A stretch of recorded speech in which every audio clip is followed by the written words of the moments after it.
مہر کی شرعی جو مقدار ہے کم از کم وہ 30.617 گرام چاندی یا اس کی مالیت ہے۔ تو اتنی چاندی کی آپ کے ہاں جو بھی پاؤنڈ میں قیمت بنتی ہے وہ منیمم کم از کم حق مہر ہے، اس سے زیادہ کی کوئی لمٹ نہیں ہے۔ ٹھیک ہے، آپ جتنا بھی افورڈ کر سکتے ہیں آپس میں طے کر سکتے ہیں۔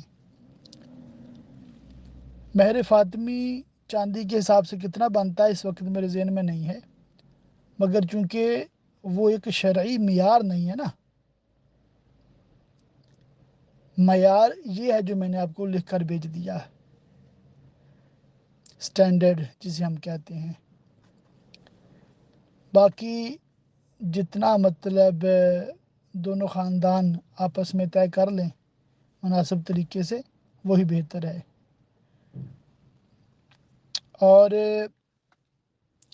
دوسرا مسئلہ جو آپ نے پوچھا ہے جمعہ کے حوالے سے، انشاءاللہ تعالی میں اگلی آڈیو میں عرض کرتا ہوں۔